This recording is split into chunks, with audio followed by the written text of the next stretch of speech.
Olá, tudo bem? Estamos começando agora mais um programa Pense Nisso. O meu nome é Irineu Martins e quero de coração agradecer você por estar aí para nos acompanhar em mais este momento de estudo da Bíblia, que é o que fazemos neste canal. Este programa Pense Nisso tem como propósito exatamente isso: estudar a Bíblia, e estamos estudando assuntos para o tempo em que estamos vivendo, extraindo tanto dos livros de Daniel como do Apocalipse e outros livros da Bíblia, assuntos escatológicos que dizem respeito ao tempo em que vivemos, ao tempo que antecede a volta de Jesus.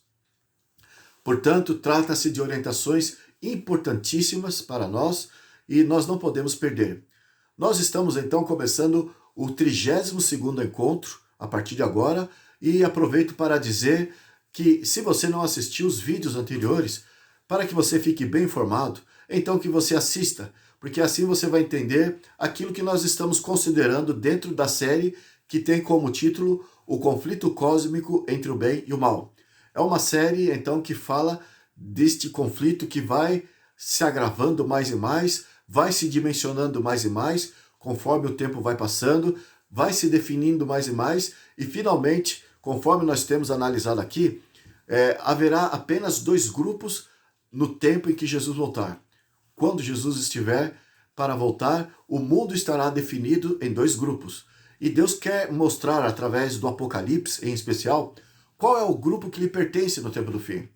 E para tanto, Deus deixou bem claro, para que eu e você identifique esse grupo, deixou aqui notificado na Bíblia que esse grupo teria um sinal, um selo que identificaria. Todas as pessoas poderiam identificar como sendo aqueles que são o povo de Deus. Lá em Apocalipse 13, também fala de um sinal de um determinado povo, mas não se trata do povo de Deus. Trata-se de um povo que rejeita o assim diz o Senhor. Rejeita as especificações, as orientações, os conselhos, as admoestações, enfim, tudo que Deus diz da Bíblia. Essas pessoas que vão ter o sinal prescrito lá em Apocalipse 13, são pessoas que se identificam com o exército de Satanás. Enfim, com respeito a esses que vão receber esse sinal denominado ali em Apocalipse 13, o sinal da besta, nós passaremos a tratar desse assunto a partir do próximo encontro. Já o assunto sobre o selo de Deus, nós vamos tratar ainda hoje. Por que eu digo ainda hoje? Porque ainda hoje nós vamos tratar desse assunto, sendo que há três encontros atrás já temos tratado sobre este tema, este assunto que é o selo de Deus, e assim nós poderemos ficar bem esclarecidos, analisando em cada encontro, em cada vídeo que falamos sobre isso. Assim nós vamos ficar bem esclarecidos e nós vamos saber realmente que o selo de Deus se trata, conforme já temos provado até, se trata da lei de Deus. A lei de Deus obedecida na sua totalidade. Nós provamos como que isso funciona. Não vamos usar o nosso tempo aqui, o nosso espaço, para explicar novamente o que já destrinchamos, o que já especificamos nos encontros anteriores. Hoje nós vamos dar continuidade para, de uma vez por toda, encerrarmos esse assunto sobre o selo de Deus.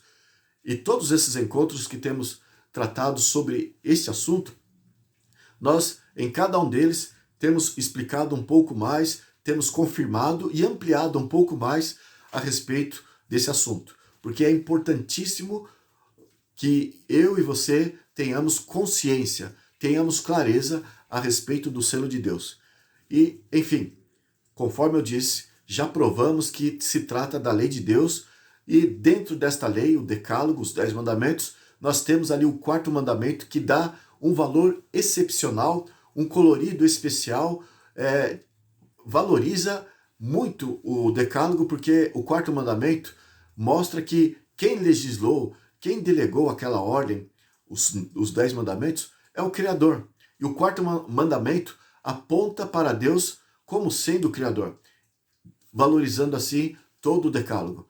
Então, ele realça a autoridade dos 10 mandamentos, mostrando quem é que legislou esta lei. E nós já explicamos detalhadamente que também faz parte de uma aliança, porque diz respeito aos interesses de Deus, que é um ser espiritual, e diz respeito aos interesses do homem, que é um ser físico, um ser mortal, um ser material, e o sábado corresponde a esses dois aspectos. É por isso ele é tido como uma aliança. Lá em Isaías capítulo 56, do versículo 1 ao 8, você vai ver dizendo que o sábado é para todos os homens e ali é apresentado como uma aliança. Em Ezequiel capítulo 12, o capítulo 20 de Ezequiel, o versículo 12 e o versículo 20, Êxodo capítulo 31, dos versos 13 ao verso 17. Enfim, esses textos dizem que o sábado é o sinal, é o selo de Deus e apresenta nesse sentido, porque ele realça todos os 10 mandamentos.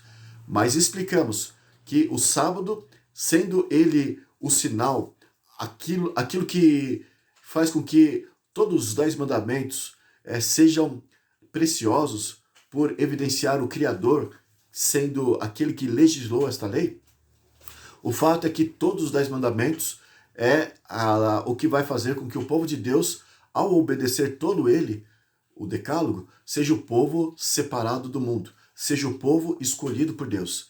Isaías 8,16 evidencia bem este fato.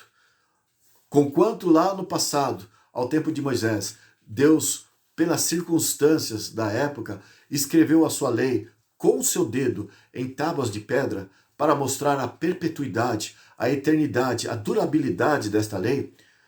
Já lá no passado ele fez assim, mas através de Cristo, Deus diz ali em Hebreus 8, verso 10, ele escreveria esta mesma lei já na nossa mente e no nosso coração. Por quê? Que no Êxodo foi em tábuas de pedra e lá no livro de Hebreus diz que esta lei é colocada, escrita pelo dedo de Deus em nossa mente, em nosso coração. Isso acontece porque Jesus, ele fez com que as pessoas amassem muito mais a lei do que outrora.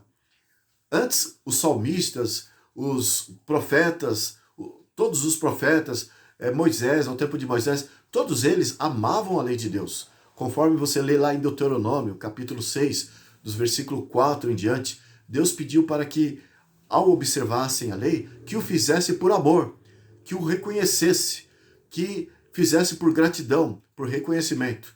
Tanto é que, em Êxodo capítulo 20, antes de dar os 10 mandamentos, Deus se identificou como sendo um Deus que livra, um Deus que salva, um Deus que liberta. E assim ele diz, eu sou o Senhor teu Deus, que te tirei da terra do Egito, da terra da escravidão. E ali, depois que falou essas palavras, ali em Êxodo capítulo 20, verso 1 e 2, ali no verso 3, ele começa a citar os 10 mandamentos.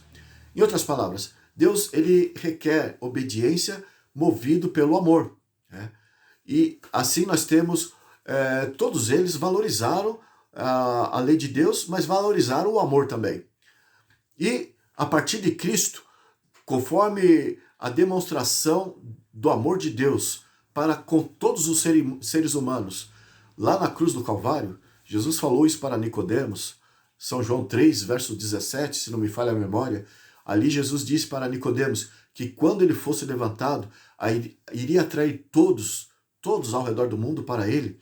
Então, ao demonstrar esse amor inigualável, inexistente por qualquer criatura, um amor que é só de Deus e não há como medir tamanho amor que é esse, ao demonstrar esse amor, então todos foram atraídos para Deus com muito mais gratidão, com muito mais reconhecimento. De maneira que o carro-chefe para a obediência é o amor. É por isso que Jesus falou, se me amais, guardareis os meus mandamentos. Enfim, o fato é que o selo de Deus é a guarda dos 10 mandamentos e deve ser motivado pelo amor. E é por isso que nós temos falado que precisamos entender o que a Bíblia diz a respeito dos 10 mandamentos, porque as duas coisas devem andar juntas. Jesus disse, se me amais, guardareis os meus mandamentos. João, na sua epístola, João escreveu, aquele que diz que o conhece, mas não guarda os seus mandamentos, é mentiroso. Então, a pessoa que conhece a Deus, espontaneamente, vai se sujeitar, vai se subordinar, vai obedecer a Deus, guardando os seus mandamentos. Deuteronômio capítulo 6, dos versos 4 em diante, repito em dizer esse texto, porque é isso que diz lá neste capítulo. Aproveito então para passar a explicar, na sequência do que já foi dito nos encontros anteriores, tendo já provado que é a lei de Deus na sua íntegra e o sábado dessa lei que é evidenciado ali, todo ele que deve ser observado pelo fiel é o que vai definir esse dos justos, dos injustos, do trigo e o joio. Enfim, tendo provado isso, aproveito aqui naquilo que eu já falei para explicar algumas dúvidas que até pessoas honestas, digo cristãos honestos, cristãos sinceros, verdadeiros, cristãos íntegros, que não conhecem essa verdade, no entanto, não conhecem porque ainda não chegou ao seu conhecimento, a oportunidade deles conhecerem, não tiveram uma luz a respeito. Deus conhece o coração de cada um, conhece o momento, o tempo de cada um. O fato é que Deus tem a hora certa de chamar cada pessoa. Isso não cabe a ser humano nenhum neste planeta. E eu não estou, portanto, fazendo julgamento se a pessoa obedece na sua íntegra ou não nos dias de hoje. Eu sei que está chegando o momento que todos aqueles que são fiéis à verdade, todos aqueles dos 4 pontos da terra que amam a verdade, que têm propensão para um caráter íntegro, que buscam a verdade nas suas vidas, todos esses, de uma forma ou de outra, não vai demorar, porque vai ser antes que Jesus volte, e Jesus já está às portas, já está retornando. Então, antes que isso aconteça, Deus vai se encarregar de esclarecer essas verdades que eu tenho passado aqui para você. Ele fará isso a todas as pessoas no mundo todo, ao redor do mundo. Todos serão orientados e conforme Jesus falou em Mateus 24:14, e este evangelho do reino será pregado a cada nação, tribo e língua, e então virá o fim. Tendo esclarecido, portanto, as pessoas a respeito dessas verdades básicas, então, mostrado qual é o selo de Deus, a importância sobre Deus e sobre a sua jurisdição, a sua constituição, a sua lei, tendo mostrado isso para as pessoas do mundo todo, então o Espírito Santo vai se encarregar de convencê-las de um jeito ou de outro. E essas pessoas irão se identificar com um povo, uma só fé, uma só verdade, conforme está lá em Efésios capítulo 4. Este capítulo de Efésios capítulo 4, ao falar da unidade, nós vamos explicar isso melhor no outro encontro. No encontro passado já falamos, que o que Deus deseja é a unidade no conhecimento da verdade. São João capítulo 17, verso 17, Jesus orou ao Pai, falando, pedindo que assim seja, que todos conheçam a verdade, com base nesta verdade que é a Bíblia, assim as pessoas devem se unir.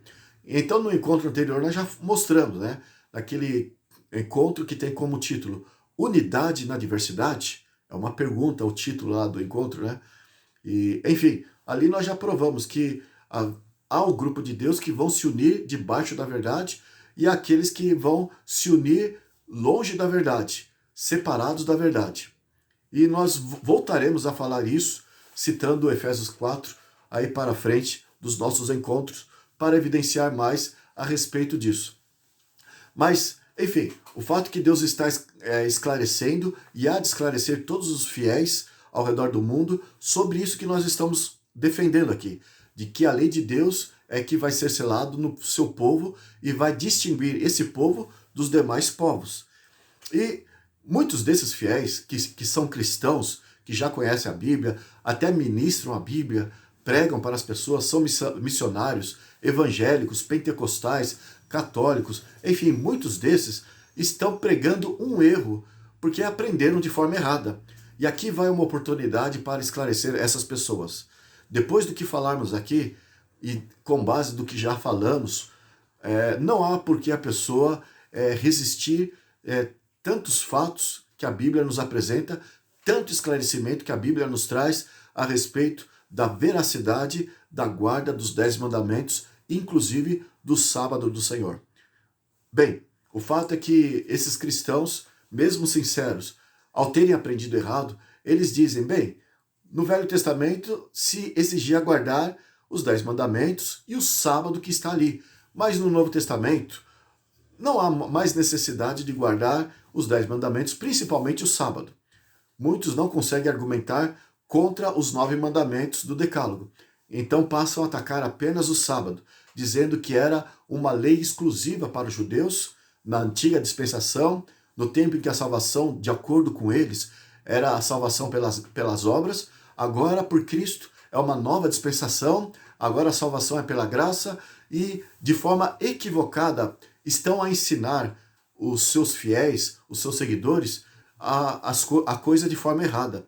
Então vamos esclarecer, eles usam a Bíblia e eles aprenderam de forma errada. Vamos colocar as coisas no lugar certo aqui, tá? Vamos começar então o nosso estudo com o que está lá em Mateus capítulo 22. Mateus 22, no verso... vamos ver o verso 35 ao 40. O verso 34 ao 40, aqui nós temos uma situação que faz com que as pessoas, muitos cristãos, pensem que Jesus aboliu os 10 mandamentos com essa citação aqui. Vamos analisar e vamos considerar. Então, Mateus 22, do 34 ao 40.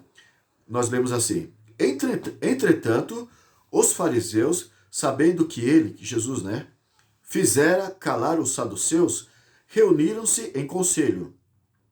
E um deles, intérprete da lei, experimentando, lhe perguntou: Mestre, qual é o grande mandamento da lei? Respondeu-lhe Jesus: Amarás o Senhor teu Deus de todo o teu coração, de toda a tua alma e de todo o teu entendimento. Este é o grande e primeiro mandamento. O segundo, semelhante a este é: amarás o teu próximo como a ti mesmo. Aí ele enfechou dizendo: desses 2 mandamentos depende toda a lei e os profetas. Aqui está um descuido dos nossos irmãos sinceros. Eu digo sinceros, esses aí, por serem sinceros, eles descuidam. Mas existem muitos aqueles que não são sinceros. Aqueles que não são honestos, não são verdadeiros, eles entendem bem o que está dizendo aqui, mas eles são convenientes. Eles têm uma igreja toda que os alimenta, que lhes dão dízimo, lhes dão ofertas, pagam seu salário, paga o seu comodismo, os seus privilégios. E eles não querem perder esses fiéis. Não querem perder aquilo que eles conquistaram. E para manter a sua posição de liderança, eles, mesmo sabendo que estão errados, mesmo ao ver o que nós vamos passar aqui, eles vão resistir e vão fazer frente ao que nós vamos falar aqui, sem apoio escriturístico, vão procurar torcer, vão procurar colorir as palavras para continuar ministrando um falso evangelho, a fim de se manter na posição que estão. No entanto, tirando esses de fora, esses mercenários, nós queremos falar apenas com aqueles que realmente amam a verdade. O fato é que quando Jesus disse para os fariseus aqui: amarás a Deus sobre todas as coisas e o próximo como a ti mesmo, ele não estava substituindo nenhuma das leis do Decálogo. Porque, na verdade, é uma citação textual do que está lá no Velho Testamento. Em Deuteronômio, no capítulo 5, você vê, por exemplo, Deus citando os 10 mandamentos para o povo de Israel. Deu os 10 mandamentos para o povo de Israel. Depois de ter dado os mandamentos, entra o capítulo 6 de Deuteronômio. A partir do verso 4, verso 5 em especial, Deus fala essas palavras que Jesus citou aqui.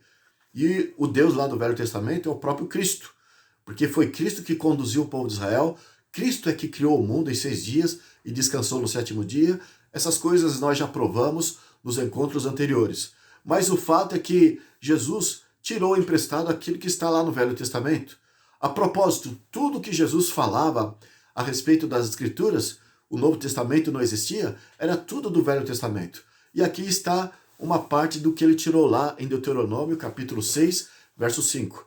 Então, sendo que Deus deu os 10 mandamentos lá no passado, e depois pediu para que o amasse de todo o coração, de toda a alma, de todo o entendimento, e passasse essa informação para os filhos, e os netos, bisnetos, a partir do capítulo 6, do verso 4 em diante, você vai ver este fato. Enfim, a partir de que Deus pedia para que o amasse, significa que o amor não veio para substituir a lei, a observância dos 10 mandamentos, em parte alguma.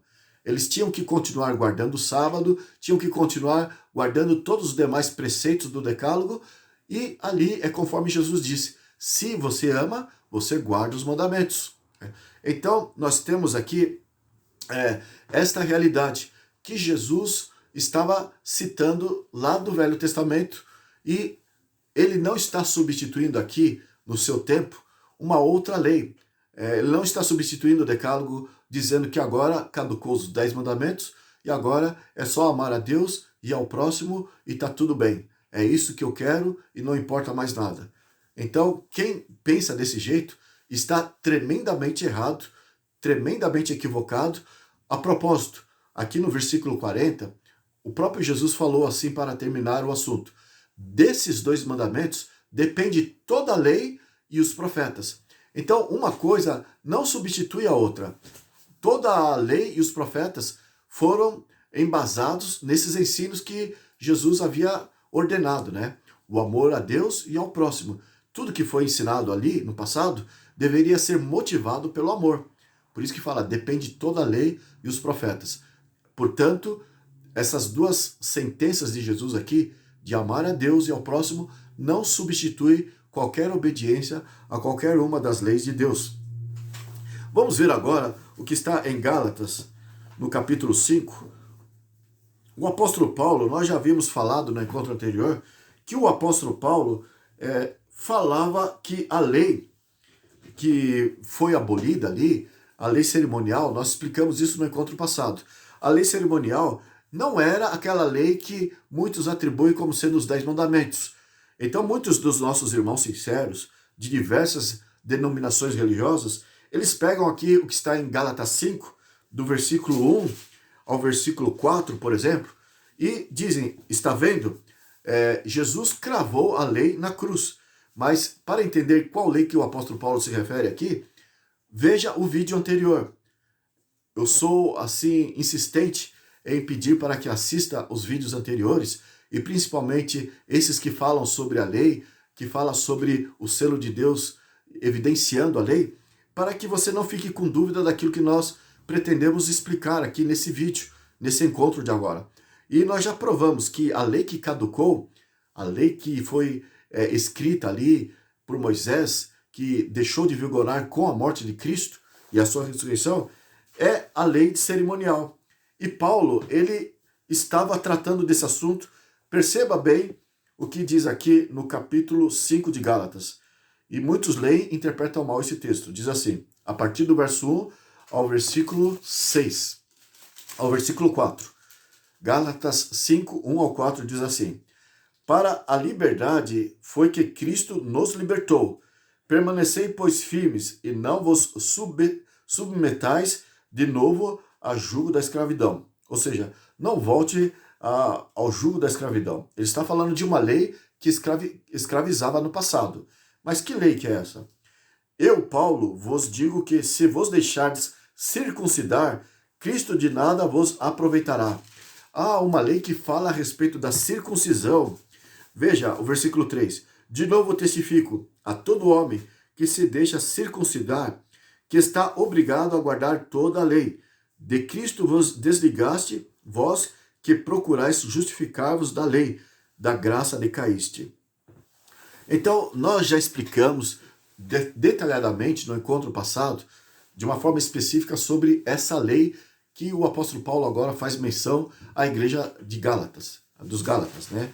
Então, fala das leis cerimoniais e, principalmente, a pior parte dessa lei, que apontava para Cristo, tudo que eles faziam ali era um pacto especial com o povo de Israel, e tudo que dizia foi feito até com Abraão, né?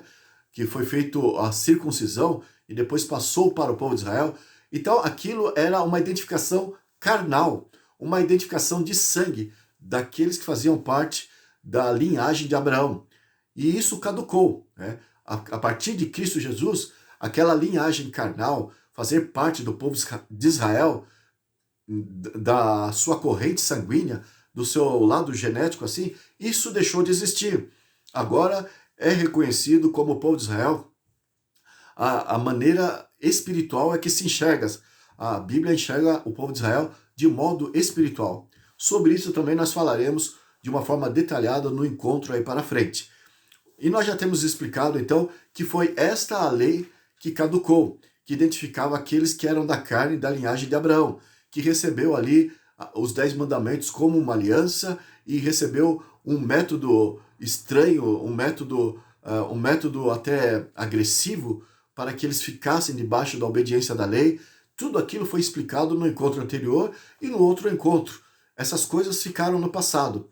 E das leis que o apóstolo Paulo cita em todas as suas epístolas, em suas cartas, dizem respeito àquelas leis cerimoniais, que identificavam aquele povo que já não é mais aquele povo, agora não faz parte de raça, nacionalidade, língua, idioma, costume. Agora o povo de Deus não faz mais parte dessas coisas. São todas as pessoas ao redor do mundo que, ao ouvirem do Evangelho, aceitarem o Evangelho, Jesus falou, quem crer e for batizado será salvo, independente de raça, nacionalidade, cor, idioma e assim por diante. Paulo, então, ele está ministrando agora para esse tipo de povo ao redor do mundo. E ele está fazendo menção aqui à circuncisão, porque nós já citamos no encontro aí anterior o fato de que havia muitos espiões que adentraram ao cristianismo no tempo de Paulo e eram judeus. E eles percorriam as igrejas que Paulo fundava. Em todas as cidades que Paulo ia, ele fundava uma igreja. E esses falsos cristãos, que ainda estavam enraizados no judaísmo, eles queriam manter os mesmos costumes. Tipo, ao dizer para os novos conversos, vocês aceitaram Cristo, mas aquilo que foi ensinado para o povo judeu, vocês devem colocar em prática. E aqui estava o assunto da circuncisão.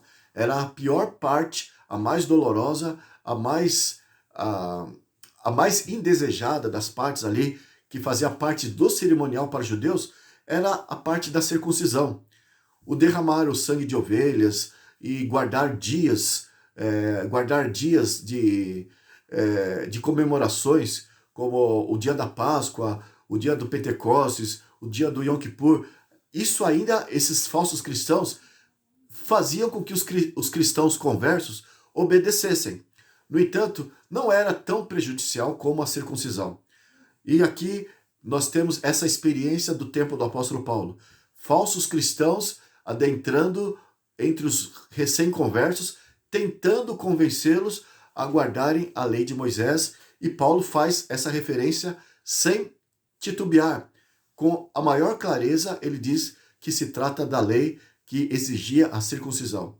Então, se Jesus aboliu isso na cruz, qual a necessidade realmente de se observar essas coisas? Seria irrelevante se fosse observar, amando a Cristo, reconhecendo a Cristo, se não precisasse exigir fazer parte do povo judeu, porque a circuncisão é que realmente definia aqueles que faziam parte do povo judeu. Mas Paulo está querendo dizer que não precisa fazer parte do povo judeu. E a circuncisão era o sinal que mais definia esta qualificação. Então nós temos aqui um esclarecimento de um equívoco que muitos têm por aí, quando fala que Paulo fala contra a lei, diz que a lei se tornou uma maldição, quem guarda toda a lei descaiu da graça. Então, quando lê isso, de forma equivocada, acredita-se que se trata dos 10 mandamentos. Mas muito bem explicado nos encontros anteriores, não tem nada a ver com os 10 mandamentos. Circuncisão não faz parte dos 10 mandamentos. E Paulo se reportou à lei cerimonial que exigia a circuncisão. Vamos ver agora Efésios capítulo 2, um outro ponto que eles consideram aqui no Novo Testamento, para dizer que os 10 mandamentos caducaram com a morte de Cristo. Mas não é os 10 mandamentos? Vamos ver aqui. Efésios 2, do verso 11 em diante. Diz assim: portanto, lembrai-vos de que outrora vós, gentios na carne, chamados incircuncisão por aqueles que se intitulam circunscrito na carne, por mãos humanas, naquele tempo estáveis sem Cristo. Veja como Paulo já adentrou no assunto aqui aos Efésios, que também era um outro povo, uma outra igreja que ele fundou ali, ali na igreja de Gálatas foi uma, a igreja de Roma foi outra, da igreja de Corinto foi outra, aos Efésios foi outra igreja, todas as igrejas que Paulo, como missionário, fundava por onde ele fosse. E aqui então o assunto contemporâneo do problema que ele enfrentava era daqueles judaizantes que queriam fazer com que as pessoas que aceitassem Cristo fizessem ainda parte do povo judeu, na prática da circuncisão. E eles evidenciavam também alguns costumes que era pedido ali, em Levítico capítulo 23, conforme eu mencionei aqui, que era a guarda de alguns dias, datas fixas, chamada de sábados também. Tudo aquilo caducou, eram cerimônias, eram leis cerimoniais escritas por Moisés, que deveria durar até o tempo de Cristo. Então, Paulo está agora, já na igreja de Éfeso, explicando que havia aqueles que eram da circuncisão e fazia parte do povo de Deus, e agora estava confrontando com aqueles que eram gentios. Mas vamos continuar a leitura, Efésios 2, agora o verso 12. Naquele tempo estavam sem Cristo, os gentios, separados da comunidade de Israel e estranhos às alianças da promessa, não tendo a esperança e sem Deus no mundo, porque o povo gentil não conhecia sobre Deus. Agora o verso 13. Mas agora, em Cristo Jesus, vós que antes estáveis longe, fostes aproximados pelo sangue de Cristo.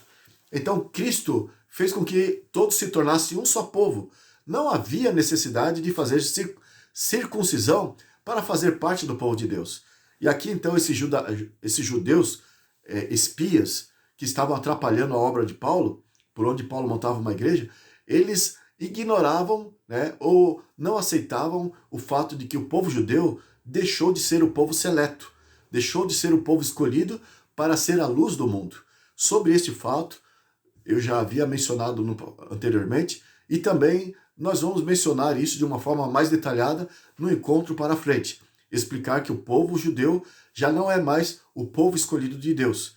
Teve a sua oportunidade, foi mencionado isso lá em Daniel capítulo 9, dos versos 24 a 27, 490 anos, ali simbolizado por 70 semanas. Nós já explicamos alguma coisa a respeito. Esse período findou no ano 34, com o apedrejamento de Estevão. O cristianismo passou a ser pregado em outros lugares, dado a perseguição que começou ali em Israel contra os cristãos, e cumprindo a profecia, o evangelho passou a ser pregado a outros povos, passou a ser pregado aos gentios. Agora não seria mais os judeus que Deus usaria para pregar a verdade para o mundo. Seria pessoas fiéis, amantes da verdade, qualquer que seja. Então Paulo está explicando isso aqui, falando que todos, não por causa da circuncisão, mas por causa do que Cristo fez, do sangue de Cristo. Agora o verso 14 continua. Porque ele é a nossa paz, o qual de ambos fez um, e tendo derrubado a parede da separação que estava no meio, a inimizade. Então ele está aqui falando, olha, não precisa mais ser do sangue de Abraão, ou ter aquele sinal, pacto que Deus fez com Abraão, e o povo de Israel seguiu, que é a circuncisão. Então ele derrubou esse muro de separação. E agora ele vai explicar a qual lei que foi abolida, que os nossos fiéis aí, na inocência, não entendem e acham que foi os 10 mandamentos que foi abolido. Aqui o verso 15, então, ele explica. Aboliu na sua carne a lei dos mandamentos na forma de ordenanças, para que dos dois criasse em si mesmo um novo homem, fazendo a paz. O verso 16 conclui aqui a nossa ideia dizendo assim. E reconciliasse ambos em um só corpo com Deus, por intermédio da cruz, destruindo por ela a inimizade. Então havia essa separação de fato entre o povo de Israel e os gentios. E o sinal do povo de Israel que distinguia dos gentios era a circuncisão, aquele sinal na carne, o sangue que se tirava ali da parte de todos os meninos, mas Cristo Jesus derramou o seu sangue. E assim ele conseguiu, através do seu sacrifício, unir todos os povos. Então é isso que Paulo simplesmente está dizendo. E a lei de ordenanças que foi pregada na cruz. Então não se trata dos 10 mandamentos. Os 10 mandamentos não falam de circuncisão e não é tido como a lei de ordenanças na Bíblia, em qualquer lugar. Vamos ver ainda em Colossenses, no capítulo 2, Colossenses capítulo 2, dos versos 8 em diante. Nós lemos assim, Colossenses 2, do versículo 8 em diante. Cuidado que ninguém vos venha a enredar com suas filosofias e vãs sutilezas, conforme a tradição dos homens, conforme os rudimentos do mundo e não segundo Cristo. Ele está fazendo referência àquele raciocínio que esses espias mantinham nas igrejas que, conforme eu disse aqui, né, eles iam nas igrejas que Paulo fundava e queria manter os costumes judaicos com essas igrejas. E Paulo falou que essas tradições, o povo que realmente amasse a Jesus não deveria se apegar a essas tradições. Principalmente o caso da circuncisão, que era a parte mais pesada que Paulo combatia ali, fora os outros costumes que era até inofensivo, que não afetava, na verdade, em nada os mandamentos de Deus. No entanto, a parte da circuncisão era aquilo que mais dizia que para ser povo de Deus tem que fazer parte desse sinal que Deus fez com Abraão. O próprio João lá, Batista, ele pregou lá em Lucas, você encontra isso. Ele ficou assim muito irado com o povo judeu, porque era um povo arrogante, era um povo orgulhoso, era um povo omisso, negligente, enfim, era um povo cheio de pecados e se sentia orgulhoso porque era da linhagem de Abraão, tinha o sangue de Abraão nas veias. E João Batista lá em Lucas, nos primeiros capítulos ali, João Batista, ele até com uma certa fúria, ele gritava ali nas suas pregações às margens do Rio Jordão e olhava para os judeus que estavam ali, para a multidão, e dizia para os judeus, aqueles espias que atrapalhou a obra de Paulo, ele dizia, raça de víboras, quem vos ensinou a fugir da ira vindouro? O machado está colocado sobre a raiz, e toda árvore que não produz fruto será arrancada e lançada fora. Então, João Batista já queria colocar na cabeça daqueles fanáticos judeus de que não é por serem da linhagem de Abraão que aquilo dava privilégio a eles, aquilo salvava eles da condenação vindoura. E João Batista deixou bem claro que para Deus não importa necessariamente ser do sangue de Abraão. Deus tinha um propósito, sim, mas o propósito é que todos os povos da terra fossem alcançados com a verdade. E a verdade de que o Salvador é Cristo Jesus e é pela sua graça que somos salvos. Mas o povo de Israel interpretou mal a sua função, interpretou mal as profecias, e agora, no tempo de Paulo, eles eram um obstáculo aonde quer que Paulo montava uma igreja, eles queriam forçar que deveriam os cristãos recém-conversos fazerem a circuncisão, e era isso o pior que se exigia ali por parte desses judeus. Então, continuando aqui, Colossenses 2, verso 9. Porquanto nele habita corporalmente toda a plenitude da divindade. Também nele estáis aperfeiçoados. Ele é a cabeça e todo o principado e potestade. Veja que Paulo está falando aqui o mesmo que ele falou à igreja de Gálatas, o mesmo que ele falou à igreja de Éfeso, agora à igreja de Colossos. Ele está dizendo a mesma coisa. Agora vamos para o verso 11, Colossenses 2, 11. Nele também fostes circuncidados, não por intermédio de mãos, mas por despojamento do corpo da carne, que é a circuncisão de Cristo. Ou seja, eu me entregando para Cristo e aceitando o sacrifício dele, então essa é a verdadeira circuncisão. A minha renúncia, a minha entrega a Cristo, reconhecendo o sangue que ele derramou por mim e por cada um de nós. Continuando, verso 12. Tendo sido sepultados juntamente com ele no batismo, no qual igualmente fostes ressuscitados, mediante a fé no poder de Deus que o ressuscitou dentre os mortos. Bem, aqui você já vê uma coisa interessante. Muitas pessoas dizem, eu guardo o domingo, o primeiro dia da semana, e não o sábado, porque Jesus ressuscitou no domingo, e de fato assim foi. Jesus ressuscitou no primeiro dia da semana, sim, é o domingo. Então, isso faz com que eu valorize mais o domingo do que o sábado. Aí já é uma outra coisa. que Jesus ressuscitou no domingo, é verdade, mas trocar o mandamento de Deus por causa desse acontecimento, isso é uma imposição meramente humana. Por que eu estou mostrando isso aqui? Porque você vê que quando a pessoa guarda o domingo, ele acaba destruindo o mandamento do sábado. Porque aqui está dizendo, o versículo 12, tendo sido sepultados juntamente com ele, com Cristo, no batismo, no qual igualmente fossem ressuscitados, mediante a fé no poder de Deus, que o ressuscitou dentre os mortos. Então aqui está já explicando que para comemorar a ressurreição, Deus deixou o batismo. Quando a pessoa procura impor a guarda do domingo no seu próprio raciocínio, imaginando ou especulando alguma coisa, acaba sempre interferindo nos mandamentos de Deus. É isso que você encontra ali das dificuldades que Jesus teve para ensinar a verdade aos homens. Os fariseus rodeavam constantemente Jesus, procurando fazer com que ele descaísse, procurando levá-lo a alguma contradição para pegá-lo e o condená-lo. Então, lá em Mateus capítulo 15, dos versículo 1 ao versículo 3, e assim por diante, naquele capítulo, mas também em outras ocasiões, você vai ver o apóstolo Paulo falando lá, à igreja de Colossos, aos Colossenses, você vê que os homens sempre procuram substituir a lei de Deus pelas suas tradições, as suas imposições, as suas crenças que são criadas por eles. Então Jesus, ele refutava esse comportamento humano e hoje não é diferente. Então, a ressurreição de Cristo é imperiosa, é importantíssima para a vida do cristão. Mas Deus já deixou algo para lembrar o acontecimento. E isso diz respeito ao batismo. Quando a pessoa se batiza, ao se erguer das águas, significa que ele ressurgiu com Cristo Jesus. Ali ele está evidenciando a ressurreição. Ali ele está memorizando aquilo que Jesus fez por ele.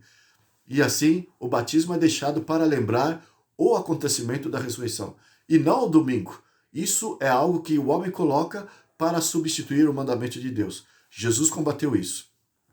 Se você quer mais uma prova a respeito, veja lá em Romanos capítulo 6, versículo 1 ao 6, você vai ver Paulo dizendo exatamente isso, que Deus deixou o batismo, Jesus deixou o batismo, e ao sermos submersos, a palavra batismo do grego significa ser imergido. Significa que a pessoa foi sepultada assim como Jesus foi sepultado. E ao subir das águas, porque estava ali mergulhado, ao se levantar das águas, significa que a pessoa, simbolicamente, ressurge como uma nova criatura.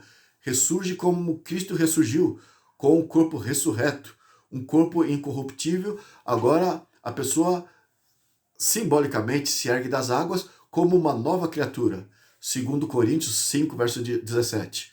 Então, entre todos os outros textos que comprovam isso, nós temos aqui esses dois aqui. Esse de Colossenses, capítulo 2, verso 12, e lá Romanos, capítulo 6, dos versículos 1 ao 6. Então, não fique mais guardando o domingo, dizendo que é uma memorização, faz isso em memória, em comemoração à ressurreição. Se você faz isso, você está jogando a palavra de Deus por terra. Você está alterando o que Deus já estabeleceu. Então, vamos continuar aqui. Versículo 13. E vós outros que estáveis mortos pelas vossas transgressões e pela incircuncisão das vossas carnes, vos deu vida juntamente com ele, perdoando todos os vossos delitos. Agora veja o verso 14. Colossenses 2, verso 14. Ficou bem claro aqui o que Paulo diz, Não é mais a circuncisão que Deus leva em conta. Agora todos são uma só carne em Cristo Jesus. Veja agora o que diz o verso 14, Colossenses 2, verso 14, diz assim: tendo cancelado o escrito de dívida. Ali em Gálatas foi falado ali, em Éfeso também, a igreja de Efésios, foi dito a lei de ordenanças. Aqui está falando, tendo cancelado o escrito de dívida que era contra nós e que constava de ordenanças, o qual nos era prejudicial, removeu inteiramente, encravando-o na cruz, e despojando os principados e potestades, publicamente o expôs ao desprezo, triunfando deles na cruz. Então, a lei que foi cravada na cruz foi aquilo que se exigia para o povo de Israel, que era uma coisa assim, que ninguém gostava de praticar. Ninguém gostava de ver derramamento de sangue das ovelhas, de animais inocentes e todo aquele ritual sistemático, contínuo que tinham que realizar. Aquilo tudo era uma profecia ilustrada da obra de Cristo ao futuro. Mas Jesus, ele veio para cumprir, a partir do momento em que ele morreu, ele começou a cumprir todas aquelas coisas. E Paulo está dizendo isso. Não é para continuar mantendo em prática aquelas coisas. E agora preste bem atenção, o que diz respeito a este escrito de dívida, esta lei de ordenanças que foi caducado, que foi deixado para trás. Agora, o capítulo 2, o versículo 16 ao 18 diz assim: Ninguém, pois, vos julgue por causa de comida, bebidas, ou dia de festas, ou lua nova, ou sábados, porque tudo isso tem sido sombra das coisas que haviam de vir, porém o corpo é de Cristo. Ninguém se faça árbitro contra vós outros, pretextando humildade e culto dos anjos, baseando-se em visões, enfatuado sem motivo algum na sua mente carnal. Então alguns chegavam a dizer que tinham visões, que tinham sonhos e procurava forçar os recém-conversos gentios, esses judeus, queriam apelar nesse sentido para que eles aceitassem aqueles cerimoniais. E Paulo está aqui deixando muito claro e disse: ninguém, pois, vos julgue por causa de comida, bebida, dia de festas, lua nova ou sábados. E o verso 17: porque tudo isso tem sido sombra das coisas que haviam de vir, porém o corpo é de Cristo. É importante sabermos isso, porque as pessoas dizem assim, veja, o sábado foi abolido, ninguém pôs, a clareza do texto é esse, ninguém pôs o julgue por causa de comida, bebida, dia de festas, lua nova ou sábados. Então eles olham esse texto e, de acordo com a compreensão errônea que possuem, atribuem estas declarações aos 10 mandamentos e a tudo aquilo que está antes de Cristo, que nós chamamos de Velho Testamento. E aí eles falam, ali foi cancelado o Velho Testamento nessas palavras e tudo que está no Velho Testamento. Isso seria uma contradição do próprio Cristo, que Jesus falou: examinais as Escrituras, porque julgais ter nelas a vida eterna, e elas testificam de mim. Então, Jesus falou que a nossa vida eterna depende daquilo que está nas Escrituras, e a reportagem de Cristo, quando ele fala as Escrituras, é o Velho Testamento, porque o Novo Testamento nem sequer existia. Então, quando fala essas palavras do apóstolo Paulo, muitos ali na inocência, de forma equivocada, eles dizem, tá vendo? O que está lá no Velho Testamento ficou para trás. Agora é o Novo Testamento. Agora é a graça. Agora é uma nova dispensação. Mas aqui Paulo ele está se referindo às leis cerimoniais, conforme eu disse. Os dias de festas, Levítico 23, eu mencionei no encontro passado, são dias fixos, são festas fixas do ano, que se comemorava no decorrer do ano, no calendário religioso dos judeus. A Páscoa, os pães asmos, a festa das primícias, a festa do Pentecostes, as festas das trombetas, do Yom Kippur e as festas dos tabernáculos. Então, nessas 7 festas, havia os sábados que eram os sábados dessas festas. Eram dias de descanso, era um dia especial que se dava uma vez por ano, conforme cada uma dessas festas. Então, não diz respeito aos sábados semanais de Deus. Então, nas leis cerimoniais que Paulo citou aqui, e aqui a sequência que ele citou é quase a mesma sequência que fala ali quando fazem reportagem, principalmente no livro de Esdras, no livro de Crônicas, livro de Neemias, quando fala das leis que eram impostas, dessas leis cerimoniais, a sequência é quase exatamente essa, comidas, bebidas, dia de festas e luas novas.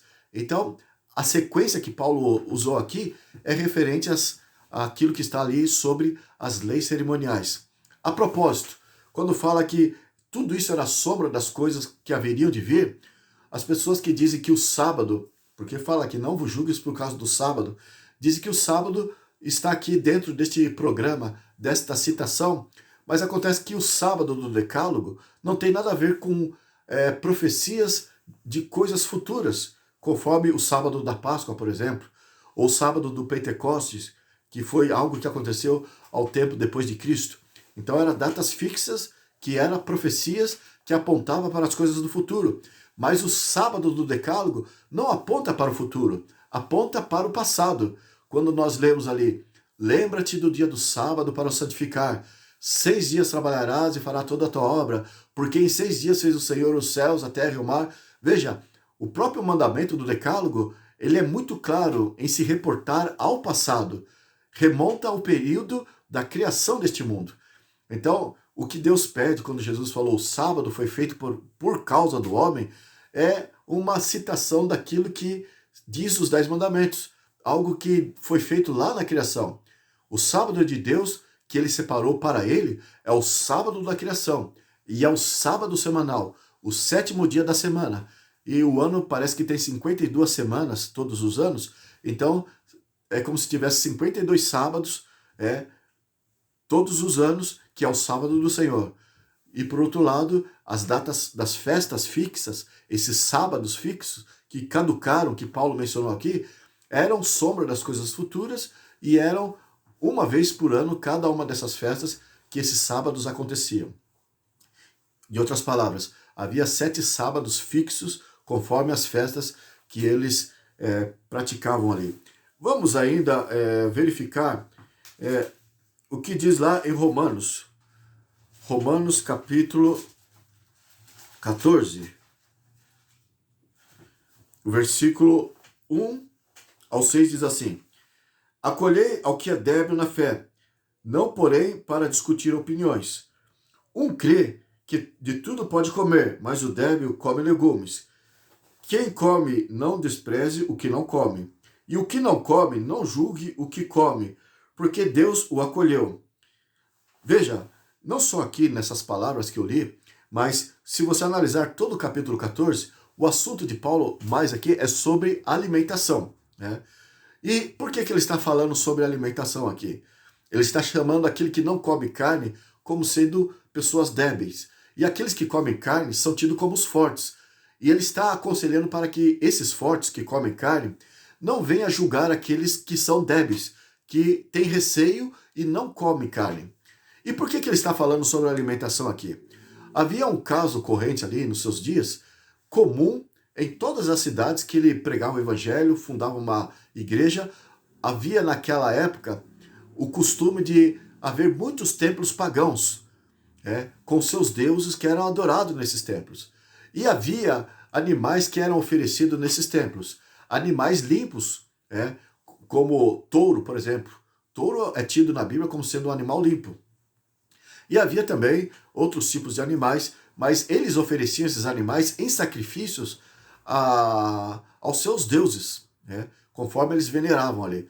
Acontece que o costume que hoje nem se cogita em ter, não é desta natureza, não é a nossa realidade, mas naqueles tempos eles pegavam sobra dessas carnes, desses sacrifícios, e vendiam para os açougues.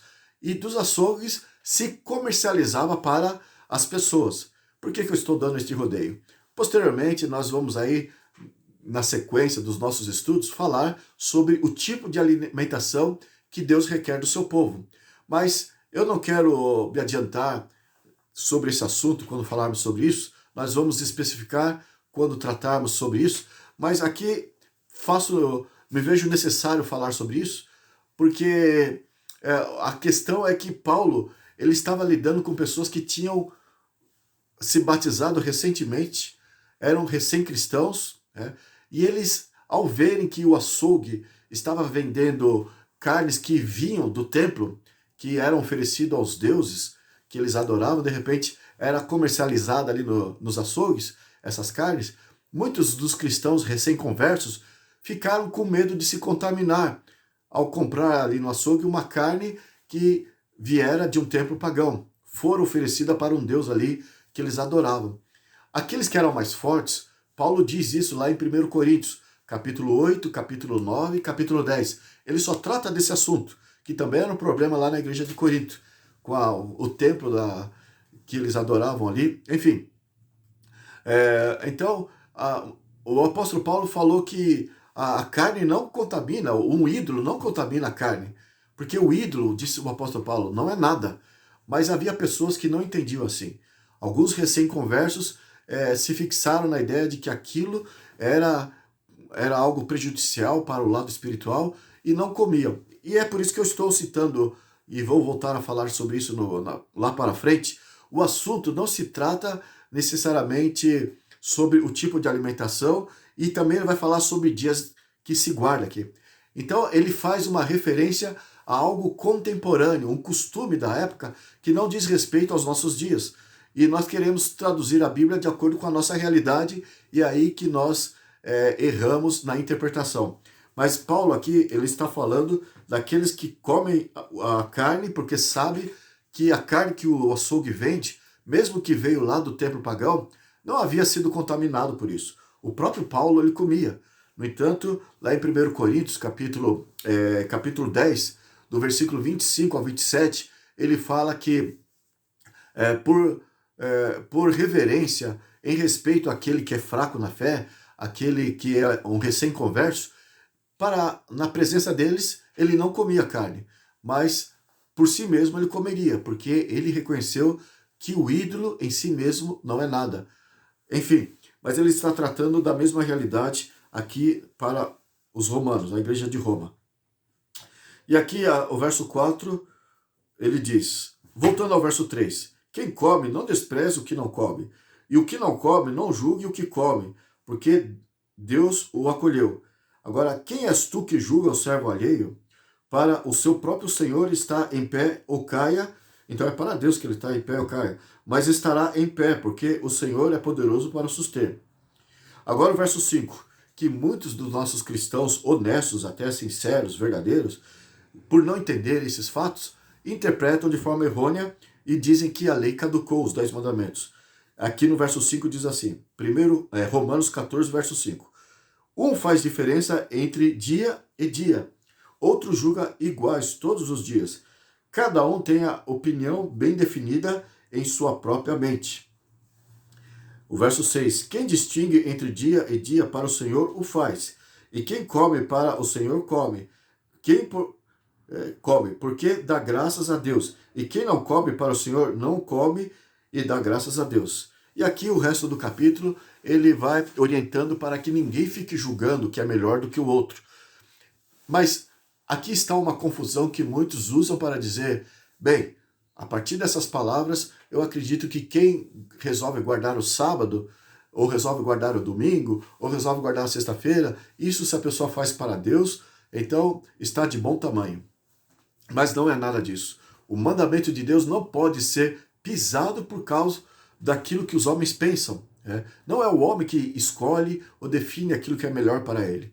Deus foi definido, ele foi absoluto, ele cobrou isso do povo de Israel, cobrou a guarda do sábado, de forma a não deixar nenhum vestígio de dúvida, nenhuma vírgula de dúvida a respeito, de que aquele dia era o dia que Deus queria que fosse realmente observado.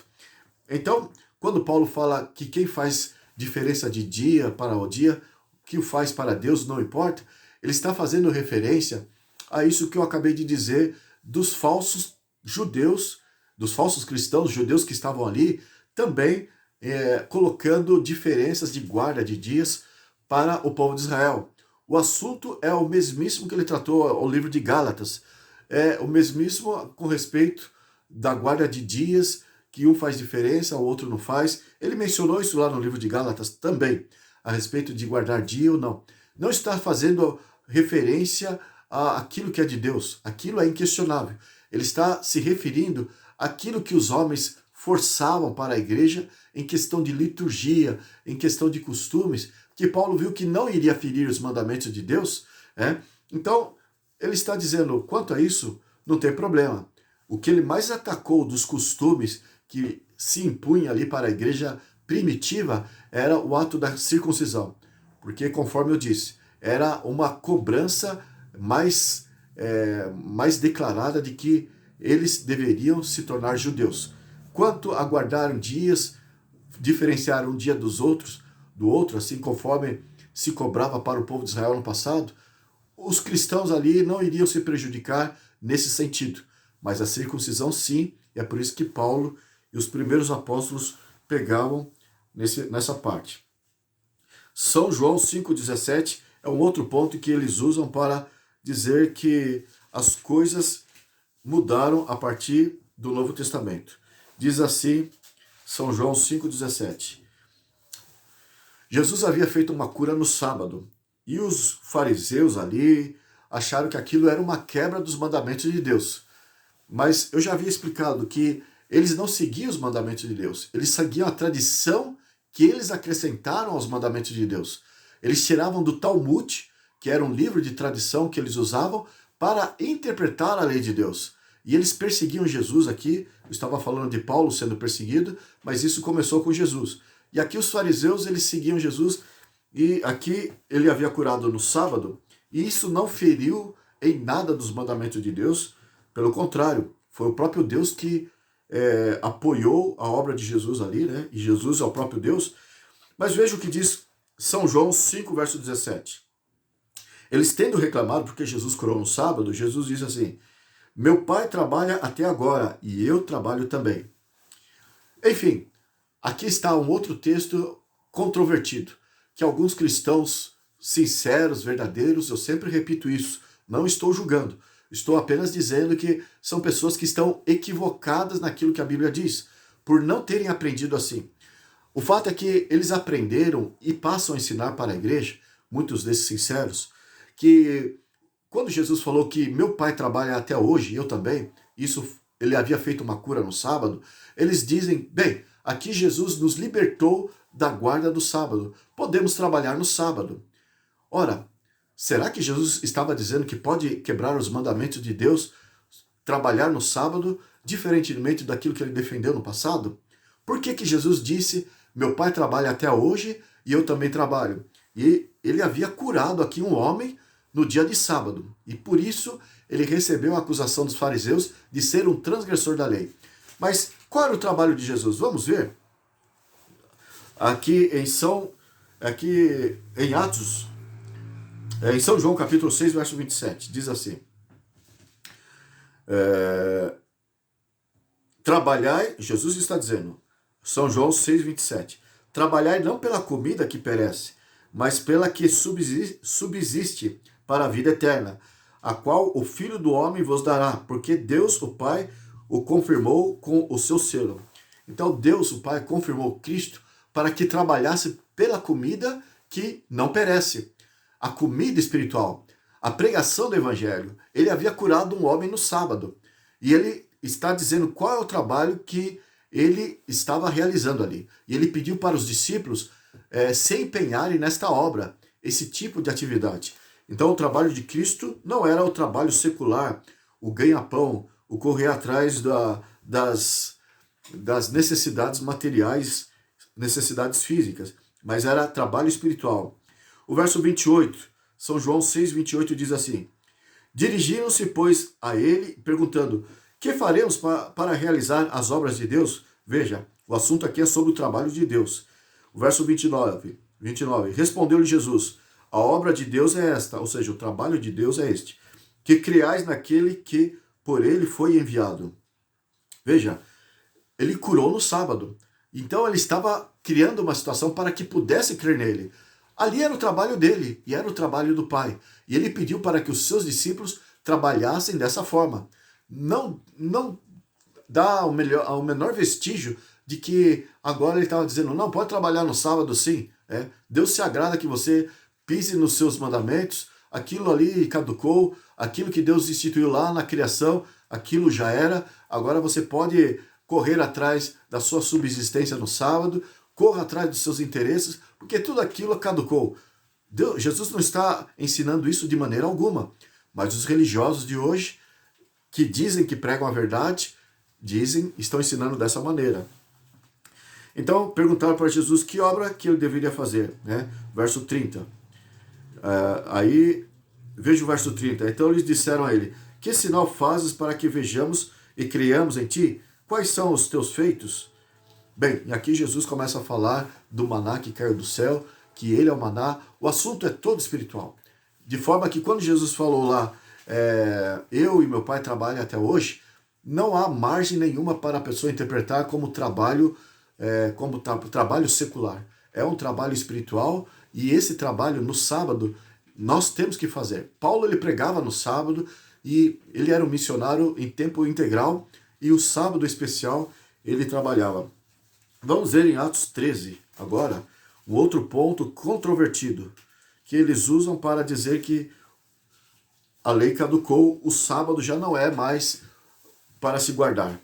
Atos 13, versículo 13, nós lemos assim: e navegando de Pafos, Paulo e seus companheiros dirigiram-se a Perge da Panfilha. João, porém, apartando-se deles, voltou para Jerusalém. Mas eles, atravessando de Perge para a Antioquia da Pisídia, indo no sábado à sinagoga, assentaram-se. Então, aqui estamos vendo Paulo e os seus companheiros indo numa sinagoga que, evidentemente, se abria aos sábados, chegaram ali e se assentaram. Agora o verso 15. Depois da leitura da lei e dos profetas, que é o Velho Testamento, né? Os chefes da sinagoga mandaram dizer-lhes: irmãos, se tendes alguma palavra de exortação para o povo, dizei-a. O verso 16. Paulo, levantando-se e fazendo com a mão sinal de silêncio, disse: varões israelitas, e vós outros que também temeis a Deus, ouvi. Ali na sinagoga havia cristãos, né, que estavam também reunidos. Aqui é uma sinagoga, abria aos sábados, mas havia outros que estavam aprendendo sobre Jesus. É uma comunidade judaica e gentílica, né? Ali havia pessoas que não eram judeus, estavam ali se reunindo os primeiros cristãos. E Paulo começou a pregar naquele sábado para aquela comunidade de cristãos. Veja qual foi o assunto do apóstolo Paulo. Verso 37. Porém, aquele a quem Deus ressuscitou não viu corrupção. Se você notar, então, Paulo ele está falando sobre a ressurreição de Jesus.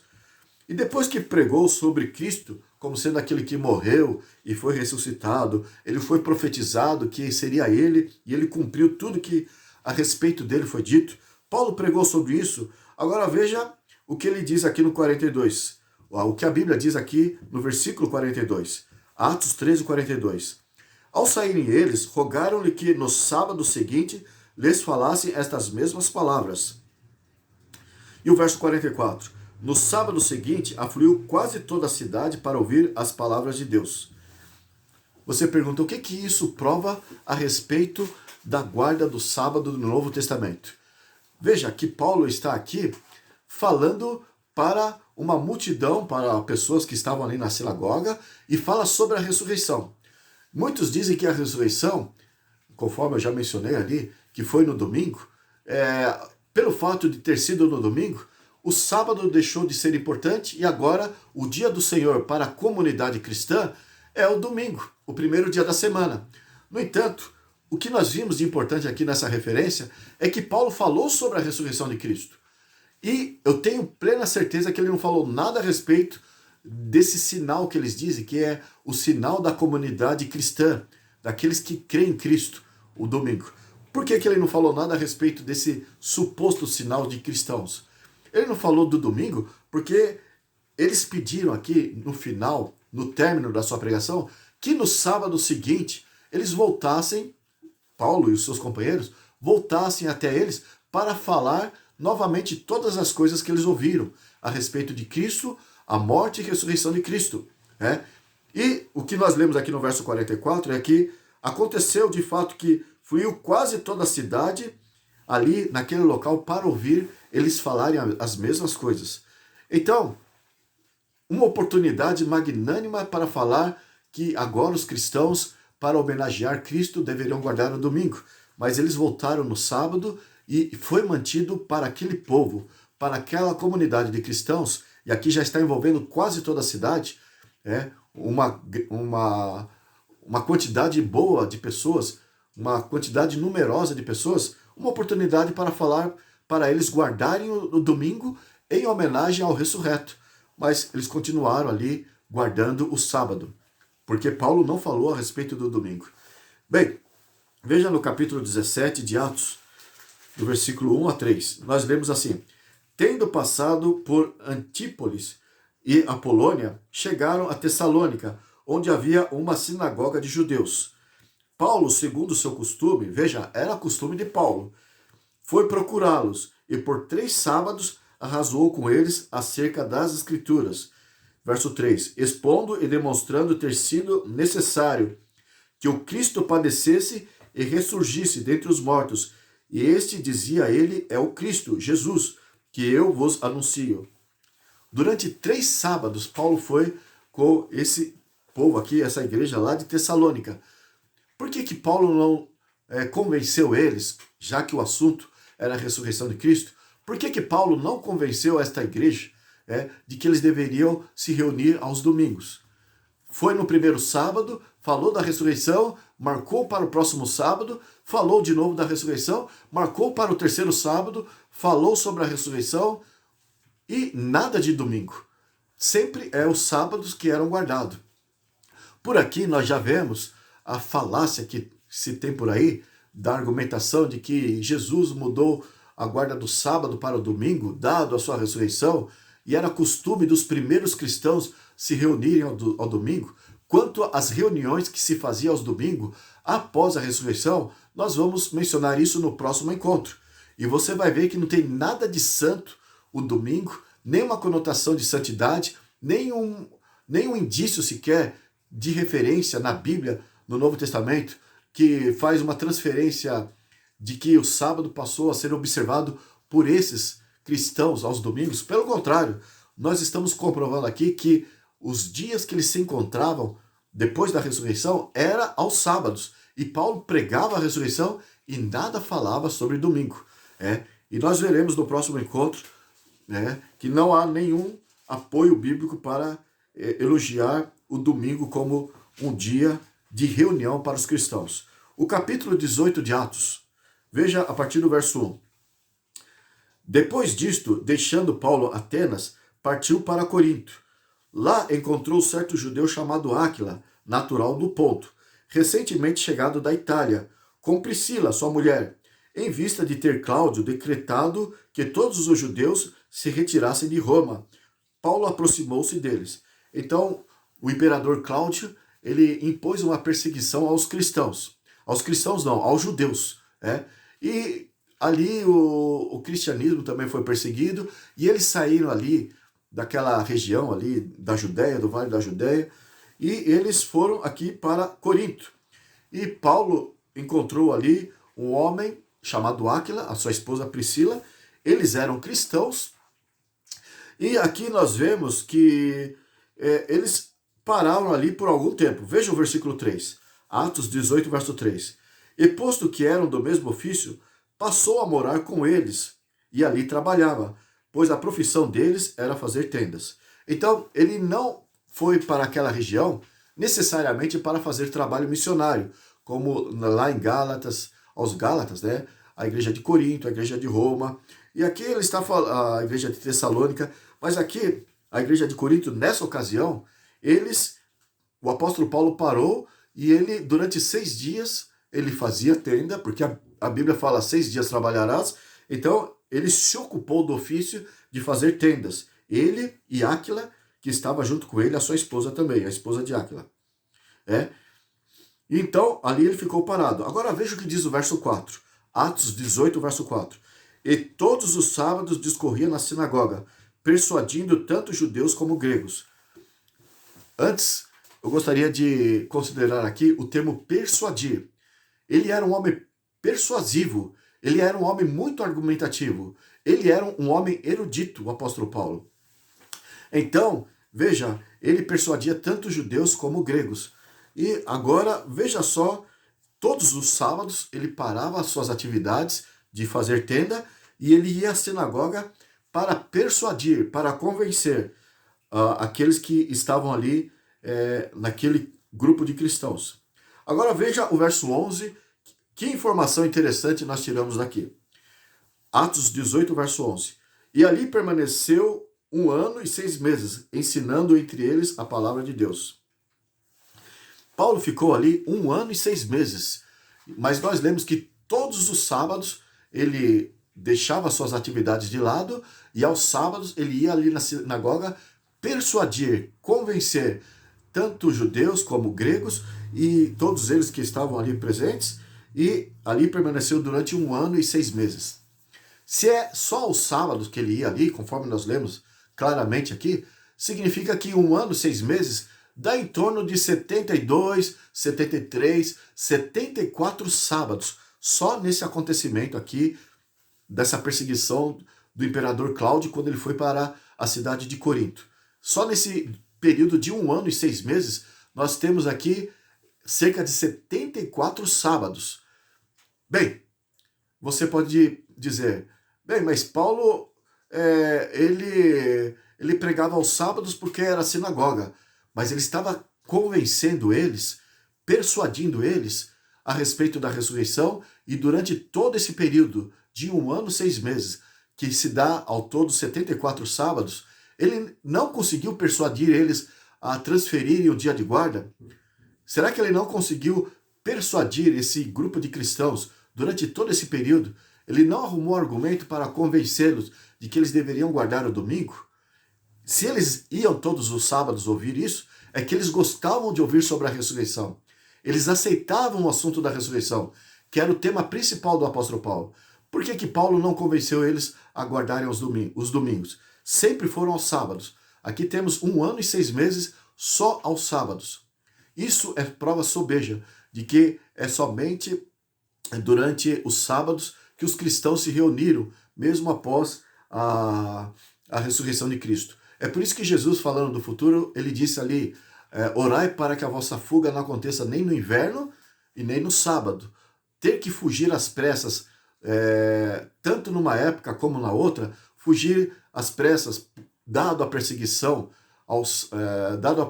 sair no inverno, isso seria muito difícil para o povo ali, naquela região do hemisfério norte, que chega a nevar. Jesus aconselhou, orai para que a vossa fuga não aconteça no inverno. E também seria muito ruim eles terem que sair no sábado, sair às pressas, num dia que Deus espera que haja tranquilidade, um dia de paz, um dia de reverência. Jesus não queria que acontecesse deles terem que deixar de lado a paz que o sábado oferece para fugir. E veja, o assunto que Jesus se referiu aconteceu 70 anos depois da sua declaração ali, né? Aconteceu no ano 70, na verdade. Foi alguns anos depois da sua declaração que o exército romano foi ali e eles tiveram que fugir. Durante todo esse período, eles deveriam manter na memória deles a importância de guardar o sábado e se preocupar, entre outras coisas, em não deixar de reverenciar o dia do Senhor, que é o Santo Sábado. Enfim, nós temos esta situação. Vamos ver lá em Atos capítulo 16. 16, o verso 18. Aqui Paulo chegou ali em Filipos, na cidade de Filipos. E ali, depois ele escreveu a carta aos Filipenses. Veja em Atos capítulo 16, verso 13, nós lemos aqui, assim. No sábado saímos da cidade para junto do rio, onde nos pareceu haver um lugar de oração. E assentando-nos falamos às mulheres que para ali tinham concorrido. Então, veja, aqui na cidade de Filipos, Paulo, ele viu que era dia do sábado e ele reuniu algumas mulheres que deram atenção a ele, e ele, na beira do rio, se assentou para cultuar a Deus. Ele viu que era um momento de reverência, era o dia do Senhor, que o sábado é o dia do Senhor, e ali ele está se reunindo, mesmo debaixo de uma árvore, um local de oração, junto ao rio ali, e ele viu que era um lugar bom para adorar a Deus. Porque muitos dizem, bem, eles iam mais na sinagoga e naturalmente era aos sábados que funcionava a sinagoga. Mas Paulo adorava mesmo sem estar na sinagoga. Em São Lucas, no capítulo 23, vamos ver lá em São Lucas, capítulo 23. Depois que Jesus morreu, as mulheres foram até os sepulcros, aquelas mulheres piedosas foram até o sepulcro para embalsamar o corpo de Cristo, e vamos ver o verso 53. Lucas 23, verso 53 em diante, até o 56. Diz assim: E tirando do madeiro, envolveu-o no lençol de linho, e o depositou num túmulo aberto, em rocha, onde ainda ninguém havia sido sepultado. Era o dia da preparação, e começava o sábado. O verso 55. As mulheres que tinham vindo da Galiléia com Jesus, seguindo, viram o túmulo e como o corpo fora ali depositado. Porque logo que colocaram Jesus no túmulo, não colocaram uma pedra logo em seguida. Eles deixaram que os discípulos, ou as mulheres ali, fossem preparar o corpo, como era de costume, né? Agora o verso 56. Então se retiraram para preparar aromas e bálsamos, e no sábado descansaram segundo o mandamento. Elas descansaram no sábado, essas mulheres que foram ali para embalsamar Jesus, que andavam com Jesus, que eram seguidoras de Jesus, elas foram para embalsamar Jesus, mas vendo que era dia do sábado, elas descansaram segundo o mandamento. Não era um mandamento de Moisés, uma lei transitória, era aquilo que Jesus sempre enfatizava. Elas aprendiam diretamente de Cristo. Jesus sempre enfatizou a importância da guarda do sábado. E aqui nós temos elas guardando o sábado desta maneira. Enfim, nós temos muitas pessoas aí procuram dizer que o sábado deixou de existir porque o Novo Testamento usa esses textos que são controvertidos, ainda usa aquele texto que depois nós vamos considerar um que fala que para Deus um dia é como 1000 anos, ou 1000 anos é como um dia. Estão usando esse texto, até meio novo este argumento, para dizer que o sábado da criação é um sábado que dura 1000 anos, e eles querem pisar na semana criada ali desde o Éden, e isso nós vamos explicar a partir do próximo encontro, quando falarmos sobre o dia que Satanás está usando para se opor ao dia que Deus espera que observemos. Nós vamos falar então sobre aquilo que é tido como sinal da besta, esse dia que está sendo erguido pelos homens para que todos descansem nesse dia. Nós vamos analisar isso, e quando falarmos a respeito desse dia, explicarmos detalhadamente sobre esse sinal, haverá um momento que vamos explicar esse texto, que também usam, que está lá, o citado pelo apóstolo Pedro, foi citado por Moisés lá no Salmos 90, que fala que um dia é como se fosse 1000 anos, e 1000 anos como um dia. Hoje, para valorizar a teoria da evolução, para desmerecer o Gênesis, para pisar no sábado da criação, muitos cristãos, então, estão abraçando esse verso bíblico, ou esses versos da Bíblia, para dizer que os dias da semana da criação eram dias simbólicos de muito tempo, de durabilidade, né? Conforme diz aí esses textos, cada dia equivale a 1000 anos, mas tudo isso é para fugir dos claros ensinos da palavra de Deus. Quanto a isso, nós vamos explicar aí na sequência, mas aqui está os versos apresentados para você, mais controvertidos, mais usados por eles. Vamos ver lá em Atos capítulo 20, para terminar. Veja só como que vamos avaliar o caráter de Paulo como missionário naqueles dias. Capítulo 20, do versículo 25 ao 32, nós lemos assim: Agora eu sei que todos vós, em cujo meio passei pregando o reino, não vereis mais o meu rosto. Ele havia pregado em várias cidades, e ele sempre avançava, e estava chegando finalmente o tempo de ele morrer, né? Portanto, eu vos protesto no dia de hoje, que estou limpo do sangue de todos. Ou seja, ele fez a parte deles. Ele pregou para todas essas pessoas, fundou igrejas para elas, né, para esses gentios, falou para os judeus também, e ele disse, estou limpo, eu fiz a minha parte. Atos 20, verso 27 agora. Porque jamais deixei de vos anunciar todo o desígnio de Deus. Você percebe a abrangência das suas palavras? Jamais deixei de vos anunciar todo o desígnio de Deus. Tudo. Eu falei tudo. O verso 28. Atendei por vós e por todo o rebanho sobre o qual o Espírito Santo vos constituiu bispos para pastoreardes a igreja de Deus, a qual ele comprou com o seu próprio sangue. E agora ele faz uma advertência do que aconteceria depois da sua partida. Verso 29. Eu sei que depois da minha partida, entre vós penetrarão lobos vorazes, que não pouparão o rebanho, e que dentre vós mesmos se levantarão homens falando coisas pervertidas para arrastar os discípulos atrás deles. E agora ele adverte, verso 31. Portanto, vigiai, lembrando-vos de que por 3 anos, noite e dia, não cessei de admoestar com lágrimas a cada um. Então veja, ele foi individualista, ele foi tanto para a igreja como individualmente falando, ele para cada irmão, ele com lágrimas nos olhos, durante 3 anos, ele não deixou de admoestar. E aqui veja só o zelo desse apóstolo, desse missionário. E o verso 32 termina.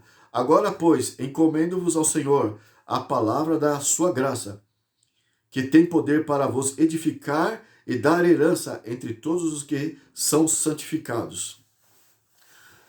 Uma pergunta que eu gostaria de fazer aqui para encerrar, com respeito ao que foi considerado sobre a lei e sobre o sábado da lei do Decálogo, aqui no Novo Testamento. Nós vimos aqui que em todas as cidades que Paulo foi, ele falava mais sobre a ressurreição e era sempre aos sábados e deixava eles guardando o sábado. Mas hoje eles dizem, os cristãos de hoje, evangélicos, pentecostais e católicos em geral, eles dizem que guardam o domingo porque são cristãos e homenageiam a ressurreição de Cristo. Isso não há nenhum respaldo bíblico para isso, mas eles defendem essa tese. Mas analisando a situação de Paulo, ele pregava a ressurreição também. Ele era um verdadeiro cristão, mas deixava eles guardando o sábado. Será que Paulo, ele deixava eles guardando o sábado porque faltava argumento da parte deles para convencê-los? Isso nós vamos descartar logo de cara, porque Paulo ele era um persuasor, um homem persuasivo, ele era um homem argumentativo, tanto é que ele fundava as igrejas. Ele fundava as igrejas aonde quer que ele fosse. Então, Paulo, ele era um grande missionário e ele convencia. Certa vez, ele quase convenceu um estadista que chegou a dizer, por pouco você não me convence da tua fé. Então, ele conversava com os mais simples aos mais eruditos da sua época. Ele convencia, ele falava cerca de 3, 4, 5 idiomas. Ele era um poliglota.